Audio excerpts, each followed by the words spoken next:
Before I share my story, let me ask you, what would you do if the last thing you had left of your late husband, the car he loved, the one you couldn't bear to part with, was sold behind your back by your own daughter? I thought I was holding on to a piece of the past, something sacred. But when my daughter made a choice I never saw coming, I was forced to face not just my grief, but the secrets and surprises that can come from the most unexpected places. This isn't just a story about loss. It's about the moment you realize that letting go can bring you face to face with the truth, and sometimes with a second chance you never expected. So settle in, because what happened next changed not just my family, but the way I see love, forgiveness, and moving on. The day I found out my daughter sold my late husband's car behind my back, I thought I'd lost the last piece of him I had left. I never imagined who would show up in our driveway. It started with a memory. Not a big one, but the kind that sneaks up on you when you're folding laundry or watering the garden. I was in the garage, looking for a box of old photos, when I caught a glimpse of the car. My husband's 1972 Chevy Nova, the one he'd spent years restoring, the one he'd polished every Sunday, rain or shine. The car was covered in a thin layer of dust, the tires a little flat, but it still looked proud, like it was waiting for him to come back and take it for a spin. I ran my hand over the hood, feeling the cool metal, the memories flooding back. I remembered the first time he brought it home, the way his eyes lit up, the way he'd let our daughter, Grace, sit in the driver's seat and pretend she was racing down the highway. I remembered the road trips, the late-night drives, the way he'd always say, "This car will outlast us all." After he died, I couldn't bring myself to sell it. I told myself I was keeping it for Grace, that maybe one day she'd want it, that maybe one day I'd be ready to let it go. But the truth was, I wasn't ready. Not yet. Grace was 24 now, living at home while she finished grad school. She was smart, driven, always in a hurry. We, grown closer after her father died, leaning on each other, learning how to be a family of two. But lately, there been tensions, small arguments about chores, about money, about the future. She started talking about moving out, about getting her own place, about how the house felt too big, too full of ghosts. I understood, but it still hurt. I wanted her to be happy, but I wasn't ready to be alone.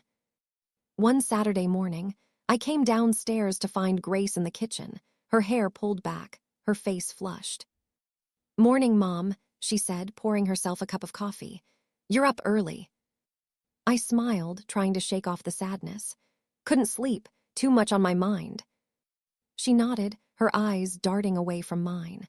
"I was thinking maybe we should clean out the garage this weekend, get rid of some of Dad's old stuff."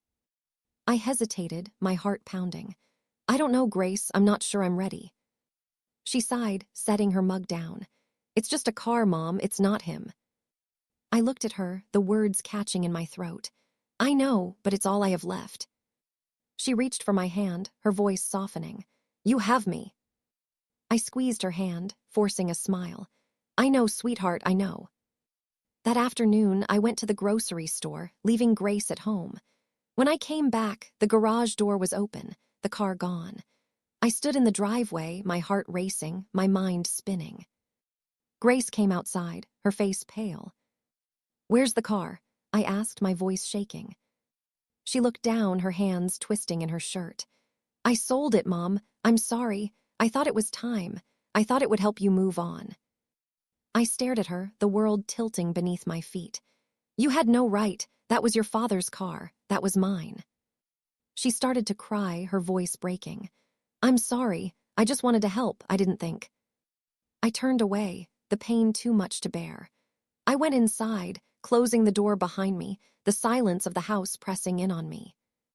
That night, I sat in the living room, staring at the empty space in the garage, the memories swirling around me. I thought about my husband, about the life we'd built, about the daughter we'd raised. I thought about the car, about the way it had always felt like a piece of him, a piece of us. I wondered if I'd ever be able to forgive Grace. I wondered if I'd ever be able to let go. The next morning, the house felt emptier than ever. I moved through my routine, making coffee, feeding the cat, watering the plants, but everything felt off.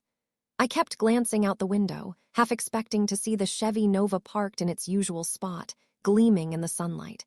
But the driveway was bare, and the ache in my chest was sharper than I'd expected. Grace stayed in her room most of the day. I could hear her moving around, the low hum of her music, the creak of the floorboards as she paced. I wanted to talk to her, to yell, to cry, to ask her how she could do something so thoughtless. But every time I tried, the words caught in my throat.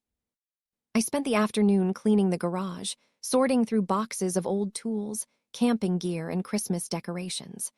I found a stack of my husband's old records, a faded baseball glove, a photo of the three of us at the beach, Grace on his shoulders, both of them laughing, the car in the background. I sat on the cold concrete floor, the photo in my hands, and let myself cry for the first time in months. That evening, Grace came downstairs, her eyes red, her face drawn. "Mom, can we talk?" she asked, her voice small. I nodded, sitting at the kitchen table, my hands wrapped around a mug of tea.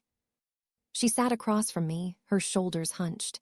"I'm sorry. I know I shouldn't have done it. I thought it would help. I thought if we got rid of the car, maybe we could both move on." I shook my head, tears stinging my eyes. "You don't get to decide when I'm ready to let go. That car was a part of your father. It was a part of us." She wiped her eyes, her voice trembling. "I know, I just wanted to help. I didn't think it would hurt this much." We sat in silence, the weight of our grief pressing down on us. The next few days were tense. We moved around each other like strangers, careful not to say the wrong thing, careful not to touch the raw places. I tried to focus on work, on chores, on anything that would keep my mind off the empty space in the garage. But everywhere I looked, I saw reminders of my husband, the photo on the mantel, the jacket hanging by the door, the mug he used for his morning coffee. I missed him more than ever, missed his laugh, his steady presence, the way he always knew how to make things right. Grace tried to make amends. She cooked dinner, cleaned the house, brought home flowers from the market. She left notes on my pillow. "I love you, Mom. I'm sorry. We'll get through this." I wanted to forgive her, but the hurt was still too fresh. One evening, Ruth called. She listened as I told her everything, about the car, about Grace, about the ache that wouldn't go away. "Oh, Anna," she sighed, "I know it hurts, but maybe this is a chance for something new. Maybe letting go of the car will help you find a new way forward." I shook my head, even though she couldn't see me. "I don't know if I'm ready."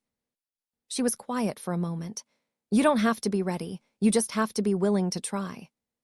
That night, I sat on the porch, watching the stars, the cool air brushing against my skin. I thought about my husband, about the life we'd built, about the daughter we'd raised. I thought about the car, about the memories, about the pain of letting go. I realized then that grief isn't a straight line. It's a circle, a spiral, a wave that comes and goes. Some days you feel strong. Other days you feel like you're drowning. But you keep going. You keep trying. You keep loving. A week passed before I could bring myself to ask Grace who had bought the car. We were sitting at the kitchen table, the silence between us heavy, when I finally spoke. "Who did you sell it to?" I asked, my voice quiet. She looked up, guilt flickering in her eyes. "A man named Mr. Harris. He saw the ad online and came by while you were out. He paid in cash. I didn't ask many questions." I nodded, trying to keep my voice steady. "Did he say why he wanted it?" She shook her head. "He just said it was for someone special. He seemed kind, older. He asked a lot about Dad." I felt a strange chill run through me. "Did you get his number? A receipt?" Grace hesitated, then slid a slip of paper across the table. "He left this. Said if we ever wanted to see the car again, we could call." I took the paper, my hands trembling. The number was written in neat, careful script. For a moment, I considered calling right then and there, demanding to know where the car was, who had it, why he wanted it. But something held me back. That night, I dreamed of my husband. He was standing in the driveway, polishing the Chevy, his face lit by the setting sun. He looked up at me, his eyes full of love and sadness. "Let it go, Anna," he whispered. "It's time." I woke with tears on my cheeks, the ache in my chest sharper than ever. The next day, I called the number. My heart pounded as the phone rang, my mind racing with questions. A woman answered, her voice warm and familiar. "Hello." I hesitated. "I'm calling about the Chevy Nova. My daughter sold it to a Mr. Harris." There was a pause, then a soft laugh. "Oh, you must be Anna. I'm Margaret Harris. My husband bought the car for me. He said it was too special to let go to just anyone." I felt a wave of relief and confusion. "Why did you want it?" She sighed, her voice gentle. "My late husband had one just like it. I saw the ad and I don't know, I felt like it was a sign. I hope you don't mind. I know how hard it is to let go." I swallowed, tears stinging my eyes. "It was my husband's. He passed away last year." There was a long silence. "I'm so sorry. If you'd like, you can come see the car. I'd love to meet you." I hung up, my mind spinning. I told Grace about the call, about Margaret, about the invitation. She looked at me, her eyes shining with hope. "Do you want to go?" I nodded, my heart pounding. "I think I do." That weekend, we drove across town to Margaret's house. It was a small, tidy place with a garden full of roses and a driveway that looked just like ours. The Chevy was parked out front, gleaming in the sunlight, looking as proud as ever. Margaret greeted us at the door, her smile warm, her eyes kind. She hugged me, holding me tight, and for a moment I felt like I was hugging an old friend. We spent the afternoon talking, about our husbands, about grief, about the memories we'd both tried so hard to hold on to. She showed me the car, told me stories about her late husband, let me sit behind the wheel one last time. As the sun set, I realized I felt lighter, freer, as if a weight had been lifted from my shoulders. On the drive home, Grace reached for my hand. "I'm sorry, Mom," she whispered. "I didn't understand, but I do now." I squeezed her hand, tears slipping down my cheeks. "We're both learning, sweetheart, one day at a time." The days after visiting Margaret were a strange mix of relief and regret. I found myself thinking about her often, her gentle voice, her stories, the way she'd cared for the car as if it were a living thing. I realized I didn't feel angry anymore. I felt grateful. Grateful that the Chevy had found a new home with someone who understood what it meant to love and to lose. But the peace didn't last long. One afternoon, as I was sorting through a box of my husband's old papers, I found an envelope addressed to me in his handwriting. My heart skipped a beat. I sat down at the kitchen table, my hands trembling, and opened it. Inside was a letter, written months before he died. "Anna, if you're reading this, it means I'm gone. I want you to know how much I love you, how grateful I am for every day we had together. I know you'll want to hold on to everything, my books, my tools, the car. But I hope you'll let yourself move forward. If you ever do decide to let the Chevy go, I hope it brings someone else as much joy as it brought me. And I hope you find joy, too. Love. Tom." I pressed the letter to my chest, tears streaming down my face. I realized then that Tom had known me better than I knew myself. He'd known how hard it would be to let go, how much I'd struggle with the idea of moving on. I called Ruth, reading her the letter through my tears. "Oh, Anna," she said softly. "He wanted you to be happy. He wanted you to live." That night, Grace came home late, her face flushed, her eyes bright. "Where were you?" I asked, trying to keep my voice gentle. She hesitated, then sat down across from me. "I went to see Margaret. I wanted to thank her for taking care of the car. I wanted to tell her about Dad." I smiled, pride and sadness mingling in my heart. That was brave. She nodded, tears slipping down her cheeks. "I'm sorry, Mom. I thought selling the car would help us both move on. I didn't realize how much it meant to you, or to me." I reached for her hand, squeezing it tight. "We're both learning, Grace. We're both trying." A few days later, Margaret called. "Anna, I've been thinking. Would you and Grace like to take the car for a drive? I know it's not the same, but I'd love to share it with you." I hesitated, my heart pounding. "I'd like that. I think Tom would, too." That weekend, Grace and I drove the Chevy through the countryside, the windows down, the wind in our hair. We laughed, we cried, we remembered. For the first time since Tom died, I felt truly alive. As we pulled back into Margaret's driveway, she hugged us both, her eyes shining. "Thank you for sharing him with me," she whispered. I hugged her back, feeling a sense of peace I hadn't known in years. After that drive, something shifted in our home. The air felt lighter, the grief less sharp. Grace and I started talking more about Tom, about the car, about the future. We cooked together, watched old movies, even started planning a small trip for just the two of us. It felt like we were finally learning how to be a family again, even with the empty space Tom had left behind. But the world outside our little bubble kept moving. Word got around about the car, how it had been sold, who had bought it, how we'd met Margaret. Some neighbors were sympathetic, others judgmental. A few even hinted that I should have kept the car, that I'd let Grace get away with too much. One afternoon, I ran into Mrs. Jenkins at the grocery store. She patted my arm, her eyes full of concern. "I heard about the car, Anna. I hope you're not too upset with Grace. Kids don't always understand what things mean to us." I smiled, feeling a pang of guilt and relief. We're working through it. Sometimes letting go is the only way to move forward. She nodded, squeezing my hand. "You're a good mother. Tom would be proud." Grace, for her part, seemed to grow up overnight. She started helping more around the house, taking on extra shifts at her part-time job, even offering to pay for groceries. She apologized again and again, but I could see she was trying to make things right in her own way. One evening, as we sat on the porch watching the sunset, she turned to me, her voice trembling. "Do you think Dad would be mad at me?" I shook my head, tears stinging my eyes. "No, sweetheart, he'd be proud of you for trying to help. He'd want us both to be happy." She nodded, her eyes shining. "I miss him, Mom, every day." I hugged her close, feeling the steady beat of her heart against mine. "Me too, Grace, me too." A few weeks later, Margaret called again. "Anna, I've been thinking. I'm getting older, and I don't drive as much as I used to. Would you and Grace like to have the car back? I'd feel better knowing it was with people who loved it as much as I do." I was stunned. "Are you sure?" She laughed, her voice warm. "I'm sure. I think Tom would want it that way." Grace and I drove to Margaret's house the next day. She handed us the keys, her eyes shining with tears. "Take care of her," she said, patting the hood, "and take care of each other." We hugged her, promising to visit, promising to keep her updated on every new adventure.